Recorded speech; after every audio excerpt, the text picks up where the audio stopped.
ಮಕ್ಕಳ ಸದೃಢ ಆರೋಗ್ಯ ಮತ್ತು ಸುರಕ್ಷಿತ ರಕ್ಷಣೆಗಾಗಿ ಪೋಲಿಯೋ ಲಸಿಕೆ ಅತ್ಯಂತ ಅವಶ್ಯಕವಾಗಿದೆ. ಜೂನ್ 28ರಂದು ಭಾನುವಾರ ಪೋಲಿಯೋ ಲಸಿಕೆ ಅಭಿಯಾನ ರಾಜ್ಯಾದ್ಯಂತ ಈ ಕಾರ್ಯಕ್ರಮ ನಡೆಯುತ್ತಿದ್ದು, ಇದರ ಮುಖ್ಯ ಉದ್ದೇಶ ಮಕ್ಕಳ ಸದೃಢ ಆರೋಗ್ಯ ಮತ್ತು ಸುರಕ್ಷಿತ ರಕ್ಷಣೆಗೆ ಪೋಲಿಯೋ ಲಸಿಕೆ ಅತ್ಯಂತ ಅವಶ್ಯಕವಾಗಿದೆ ಎಂದು ರೋಟರಿ ಜಿಲ್ಲಾ ಕಾರ್ಯದರ್ಶಿ ಟಿ ಆಂಜನೇಯರವರು ನಗರದ 3ನೇ ವಾರ್ಡ್ ಜಯನಗರದ ಶ್ರೀ ಗಂಗಾಧರೇಶ್ವರ ದೇವಸ್ಥಾನದ ಆವರಣದಲ್ಲಿ ಅಂಗನವಾಡಿ ಕೇಂದ್ರದ ಆಶ್ರಯದಲ್ಲಿ ಪೋಲಿಯೋ ಲಸಿಕೆ ಹಾಕುವುದರ ಮೂಲಕ ಈ ಅಭಿಯಾನ ಕಾರ್ಯಕ್ರಮದಲ್ಲಿ ತಾಯಂದಿರಿಗೆ ಪೋಲಿಯೋ ಲಸಿಕೆ ಕುರಿತು ಮಾತನಾಡಿದರು. ನಮ್ಮ ರೋಟರಿ ಸಂಸ್ಥೆ ಪೋಲಿಯೋ ನಿರ್ಮೂಲನೆಗಾಗಿ ವಿಶ್ವ ಆರೋಗ್ಯ ಸಂಸ್ಥೆ ಭಾರತ ಸರ್ಕಾರ ಸಹಕಾರದಲ್ಲಿ ವಿಶ್ವಾದ್ಯಂತ ಶ್ರಮಿಸುತ್ತಿದೆ. ನಮ್ಮ ಭಾರತ ದೇಶ 2011ರಲ್ಲಿ ಭಾರತ ಪೋಲಿಯೋ ಮುಕ್ತ ರಾಷ್ಟ್ರವಾಗಿದೆ. ಪೋಲಿಯೋ ಲಸಿಕೆಯನ್ನ ಡಾಕ್ಟರ್ ಆಲ್ಬರ್ಟ್ ಸಬೀನ್ ರವರು ಕಂಡುಹಿಡಿದಿದ್ದಾರೆ. ಈ ಲಸಿಕೆಯಿಂದ 5 ವರ್ಷದ ಒಳಗಿನ ಮಕ್ಕಳಿಗೆ ಉಪಯುಕ್ತವಾಗಿದೆ ಎಂದು ಮಾಹಿತಿ ನೀಡಿದರು.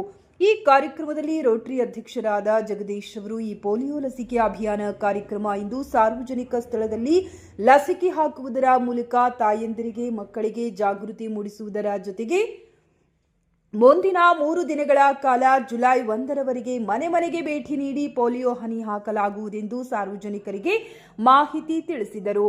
ರೋಟರಿ ಕ್ಲಬ್ನ 2026-27ನೇ ಸಾಲಿನ ಅಧ್ಯಕ್ಷರಾದ ಎಂ ಗುರುರಾಜ್ ರವರು ಈ ಪೋಲಿಯೋ ಲಸಿಕೆ ಹಾಕುವ ಕಾರ್ಯಕ್ರಮ ಅತ್ಯುತ್ತಮ ಮಹತ್ವದಾಗಿದ್ದು, ವಲಸಿಗರ ಮಕ್ಕಳು ಹೆಚ್ಚು ಅಪಾಯದ ಹಂಚಿನಲ್ಲಿರುವ ಪ್ರತಿಯೊಂದು ನಗರ ಗ್ರಾಮೀಣ ಪ್ರದೇಶದ ಕೊಳಗೇರಿ ನಿವಾಸಿಗಳಿಗೆ ಕಾರ್ಯಕ್ರಮದಲ್ಲಿ ವಿಶೇಷ ಆದ್ಯತೆ ನೀಡಲಾಗುವುದೆಂದು ತಿಳಿಸಿದರು.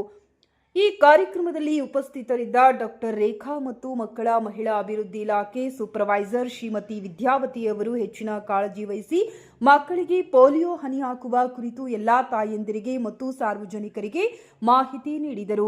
ಇಂದಿನ ದಿನದ ಲಸಿಕೆ ಕಾರ್ಯಕ್ರಮದಲ್ಲಿ ಹೆಚ್ಚಿನ ಮಕ್ಕಳು ಭಾಗವಹಿಸಲು ಶ್ರಮ ವಹಿಸಿದರು. ಈ ಪಲ್ಸ್ ಪೋಲಿಯೋ ಕಾರ್ಯಕ್ರಮದಲ್ಲಿ ರೋಟರಿ ಮಾಜಿ ಅಧ್ಯಕ್ಷರಾದ ಎ ಶಿವಕುಮಾರ್ ಮತ್ತು ಪ್ರಕಾಶ್ ಚಂದ್ ಚೋಪ್ರಾ ರವರು ಮತ್ತು ಡಾಕ್ಟರ್ ಶ್ರೀಕಾಂತ್ ಬಿ ಸಹ ಕಾರ್ಯದರ್ಶಿಗಳು ಉಪಸ್ಥಿತರಿದ್ದು ಕಾಲೋನಿಯ ಮಕ್ಕಳಿಗೆ ಪೋಲಿಯೋ ಜೊತೆಗೆ ಇದರ ಉದ್ದೇಶದ ಕುರಿತು ಮಾತನಾಡಿದರು.